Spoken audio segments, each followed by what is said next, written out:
Começa agora. Aedas no ar.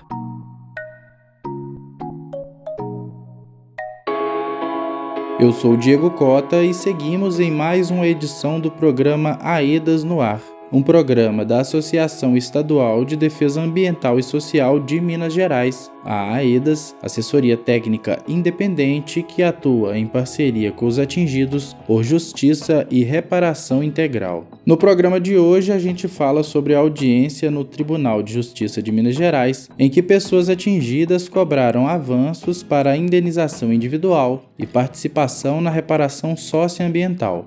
Nessa edição, você também vai conferir as informações mais recentes sobre os espaços participativos do período de 90 dias do Anexo 1.1. Esses 90 dias são muito importantes porque é nesse período que será construída a proposta definitiva de gestão dos recursos dos projetos de demandas das comunidades, envolvendo comunidades atingidas e a entidade gestora. É muito importante acompanhar e participar. Fica com a gente, pois hoje também tem dica de filme novo produzido pela AEDAS e as crianças atingidas da Bacia do Paraopeba. É o Direito em Foco, um olhar sobre as infâncias atingidas.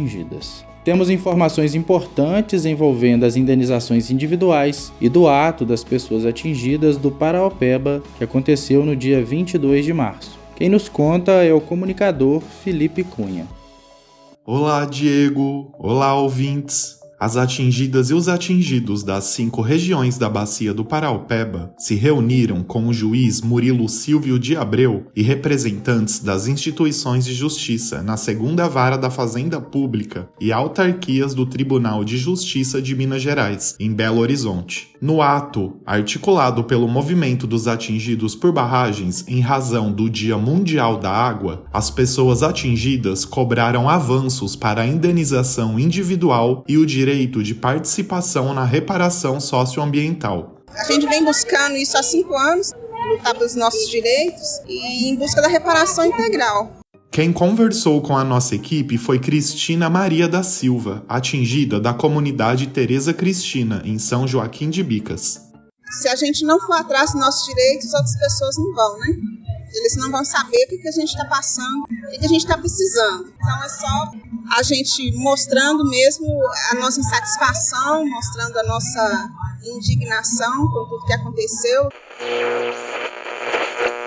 O direito à reparação aos danos individuais ocasionados pelo rompimento da barragem da mina Córrego do Feijão em 2019 é a pauta de maior interesse das pessoas. Como contou Cristina, são mais de 5 anos desde o desastre-crime e ainda não teve avanço significativo na reparação justa aos danos individuais da população atingida ao longo da calha do Paraopeba. Atualmente, a proposta de liquidação coletiva, que teve decisão favorável em primeira instância em dezembro, aguarda julgamento de recurso da Vale na 2ª instância. Para que ele seja realizado, ainda se faz necessária a manifestação da Defensoria Pública de Minas e do Ministério Público Federal. A defensora pública Carolina Morichita apontou que a entidade atuará de forma colaborativa com os responsáveis na 2ª instância para o julgamento sobre a liquidação coletiva. O Ministério Público de Minas divulgou ainda no dia 22 sua manifestação se posicionando favorável à liquidação coletiva. De acordo com o MPMG, é fundamental impedir que a própria empresa responsável pelas violações, a Vale, tenha sozinha o poder de identificar os danos, determinar quem são as pessoas atingidas e decidir as quantias das indenizações. Na manifestação, o Ministério Público diz: há a necessidade urgente de liquidar a sentença de 2019, avançando com perícia na fase de liquidação, de modo a permitir as futuras indenizações às pessoas atingidas que aguardam os resultados do processo coletivo. O MP destaca ainda que a medida deve ser condizente com a amplitude do desastre a ser reparado. Na Bacia do Paraopeba foram centenas de milhares de pessoas atingidas ao longo de mais de 300 quilômetros da calha do rio. Maria Zélia Coelho, atingida da comunidade São Marcos de Betim, reforçou a importância das indenizações. Nós estamos aqui hoje porque nós estamos precisando da nossa reparação, da nossa indenização já. E também porque nossa água está suja, nós estamos precisando de água limpa e a Vale não resolve. Então tem que resolver essa indenização, porque tem muita gente precisando.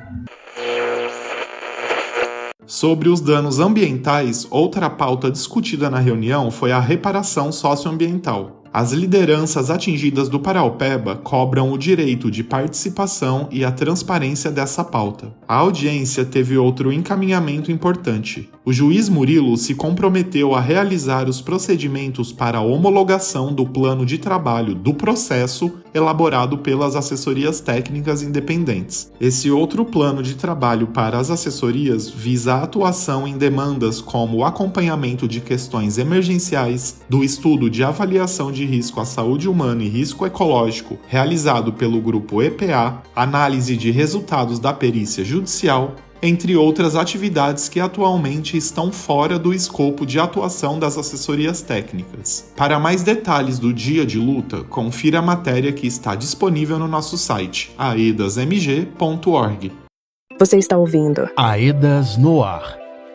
Entre os dias 9 e 23 de março, a entidade gestora de parte dos recursos do Anexo 1.1 iniciou o diálogo com as pessoas atingidas pelo rompimento da barragem da mina Córrego do Feijão. Foi o primeiro momento dos 90 dias para debater as etapas de construção da proposta definitiva que vai definir as regras para a execução dos recursos previstos para os projetos de demandas comunitárias e iniciativas de crédito e microcrédito. O Felipe Cunha esteve em Brumadinho no sábado, dia 23, e conta mais informações pra gente. Oi, gente, estou de volta para mais informações. Os primeiros momentos com a entidade gestora do Anexo 1.1 já reuniram centenas de pessoas atingidas de diferentes comunidades de Brumadinho e municípios da região 2. Chamado de Momento 1, esses espaços participativos foram um momento de apresentação para as pessoas atingidas da parceria que compõe a entidade gestora, além de informar sobre as etapas da construção participativa que será desenvolvida dentro do período de 90 dias, em curso desde o início de março. No último sábado, dia 23, um novo encontro entre a entidade gestora e as pessoas atingidas de Brumadinho ocorreu no Santuário Arquidiocesano Nossa Senhora do Rosário, a Renser. As pessoas atingidas têm acompanhado e reforçado a importância de participação efetiva das comunidades para que haja, de fato e de direito, uma governança popular. Maurílio Jardim, atingido da região 1 do bairro J, em Brumadinho, destacou a importância de considerar a participação das pessoas com deficiência dentro do anexo 1.1 e deixou um recado.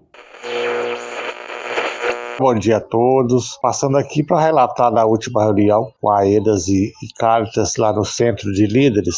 Eu gostei muito, eu achei muito produtivo as pontuações de todas as pessoas, entendeu? E as ponderações. Eu acho que está caminhando aí no progresso da elaboração desse projeto do Anexo 1.1. No dia 9 de março, houve o encontro inicial do Momento 1 com as pessoas atingidas das comunidades de Brumadinho. Já entre os dias 11 e 16 de março, a entidade gestora realizou o primeiro momento com os povos e comunidades tradicionais das regiões 1 e 2. E no dia 16 de março, foi a vez do Momento 1 na região 2. Silvana Mansur, atingida da região 2 da comunidade Primavera em São Joaquim de Bicas, reforça a união das pessoas atingidas para a construção do anexo 1.1. O anexo 1.1, eu acredito que ele seja dos atingidos e para os atingidos. Mas é necessário realmente essa construção e a união. Eu acredito muito na união das regiões, né? Eu acho assim, nós temos região 1, 2 e as demais, e assim, a gente tem particularidades em cada região, mas eu acredito que, além disso, nós vamos ter que ir além das nossas regiões, porque nós temos o projeto da bacia, e só nós conhecemos as nossas prioridades, as nossas dores, aquilo que nós precisamos. Os 90 dias seguem com outros momentos de participação até o mês de junho. Vamos continuar compartilhando por aqui no Aedas no Ar. Acompanhe também pelos canais oficiais, pelo Instagram @anexo1.1 e pelo site mg.caritas.org.br. Obrigado, Felipe, pelas informações.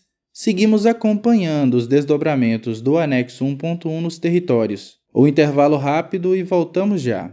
Estamos apresentando Aedas no Ar. Voltamos a apresentar Aedas no Ar. Voltamos. Aqui Diego Cota e o Aedas no Ar.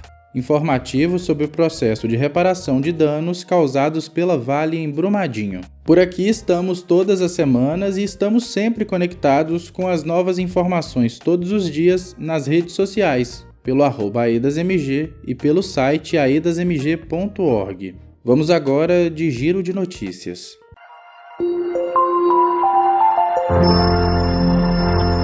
Giro de notícias.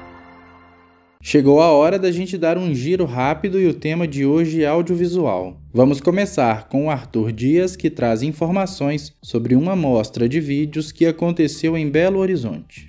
A Aedas exibiu na sexta-feira, dia 22 de março, 2 produções audiovisuais na mostra Dor, Histórias e Luta, mostra de documentários sobre os impactos do crime da Vale no Paraopeba. A mostra foi realizada na Casa Terra, espaço coletivo dos mandatos das deputadas Célia Chacriabá e Bela Gonçalves, em Belo Horizonte. Foram exibidas a série de videocartas Escrita pela Ausência, produzida neste ano, e Aedinhas no Ar, o filme, de 2022. A mostra contou ainda com produções da Rede Igreja e Mineração e das assessorias técnicas do Paraopeba, NACAB e Instituto Guaicuí. Dona Maria Matuzinha, atingida da comunidade quilombola Rodrigues, de Brumadinho, acompanhou a exibição e pôde explicar aos presentes sobre como o rompimento mudou a vida de quem dependia do rio para o cultivo da terra. Ela é uma das personagens da série Escrita pela Ausência. Para fechar o nosso giro de hoje, a gente compartilha um trechinho do documentário Direito em Foco, um olhar sobre as infâncias atingidas. E qual direito você acha que foi tirado, violado de você? Eu acho que foi violado a barragem foi contaminada agora. A gente está muito doente, em vez da gente evoluir, a gente está desenvolvendo. O vídeo foi produzido pela equipe da Aedas Paraopeba com a participação de crianças das regiões 1 e 2. Acesse o vídeo completo no nosso canal, youtube.com/aedasmg. Vamos deixar o link na descrição desta edição no YouTube.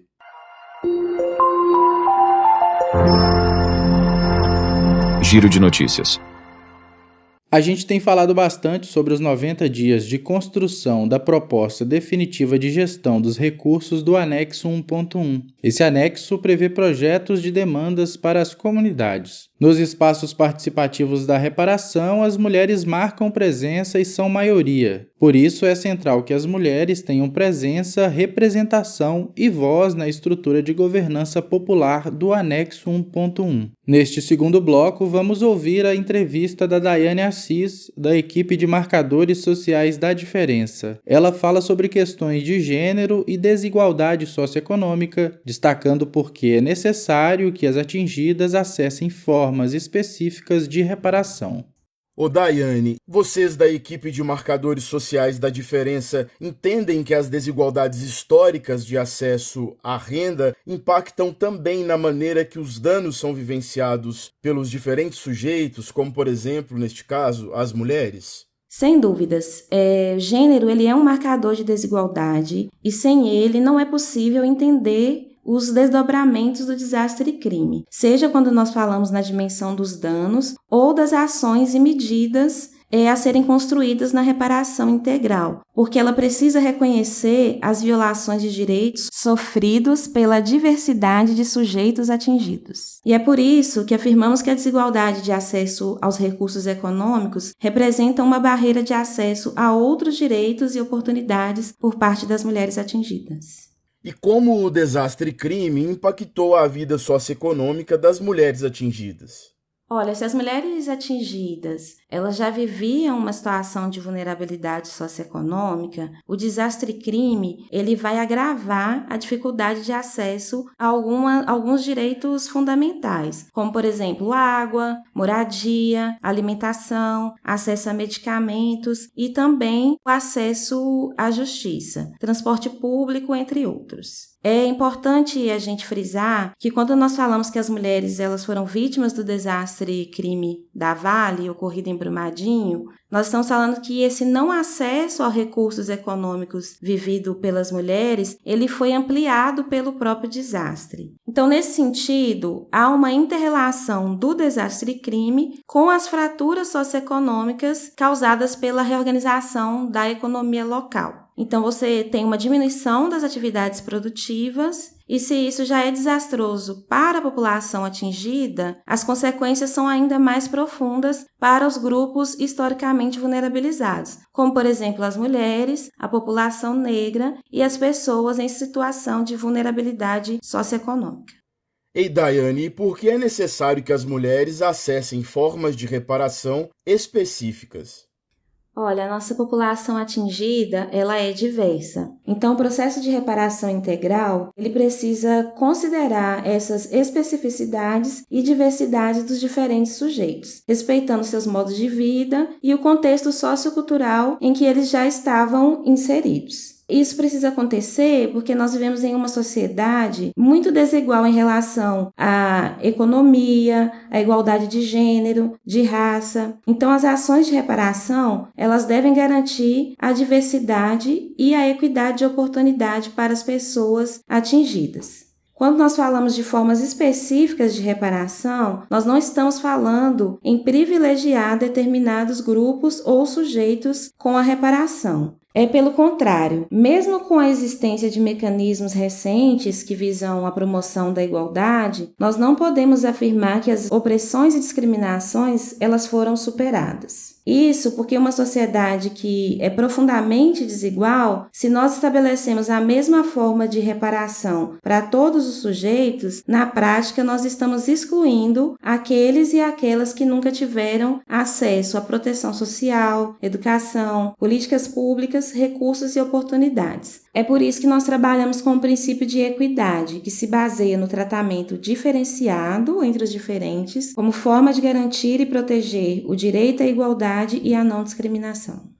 Você poderia explicar para a gente o que são ações afirmativas e por que é tão importante falar sobre esse tema no processo de reparação? Nós chamamos de ações afirmativas o conjunto de ações e medidas reparadoras que são voltadas para eliminar as desigualdades históricas vividas por determinados grupos sociais. Não importa se essa exclusão social ela ocorreu no passado ou no presente. Quando nós falamos no contexto de desastre-crime, os grupos que historicamente são vulnerabilizados, como as mulheres, população negra, pessoas com deficiência e pessoas idosas, essa condição de vulnerabilidade ela é agravada pelo desastre. Então é por isso que o processo de reparação, para ele ser justo, igualitário, ele precisa levar em conta essas condições de agravamento e construir medidas que dão resposta às especificidades desses grupos. É aí que entra o papel das ações afirmativas no processo de reparação. Garantir que o agravamento das vulnerabilidades históricas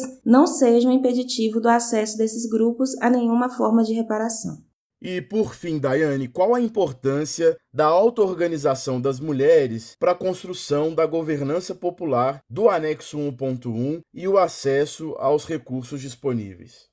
Olha, nós temos dados produzidos pela AEDAS que demonstram que as mulheres são a maioria entre as pessoas atingidas nos espaços participativos. Nós mostramos esses dados no 3º capítulo do dossiê Gênero e Reparação Integral, que está publicado em todos os meios de comunicação da ATI. Então, sendo a maioria em participação, é muito importante que as mulheres ocupem os espaços de decisão dentro da governança popular para garantir que as pautas específicas das mulheres sejam debatidas, mostrando os danos agravados às mulheres, como as mulheres desejam ser reparadas e quais são as suas urgências. Então, por isso que além da gente falar sobre a paridade na ocupação das cadeiras na instância da governança, é importante também falar de espaços específicos para que as mulheres atingidas possam se reunir e dialogar sobre a importância de ter ações afirmativas para as mulheres, tanto nos projetos comunitários ou no acesso a crédito e microcrédito, porque isso, sem dúvida, fomenta e fortalece a articulação e a auto-organização das mulheres no território.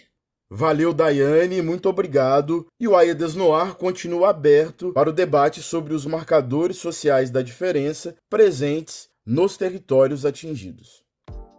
Povo, nosso programa está terminando. Quero mais uma vez agradecer a você que nos ouve e pedir para que sempre que possível compartilhe o nosso conteúdo com mais pessoas e assim a gente faz circular o que é informação segura sobre a reparação. Boa semana, um abraço a todos e todas, até mais.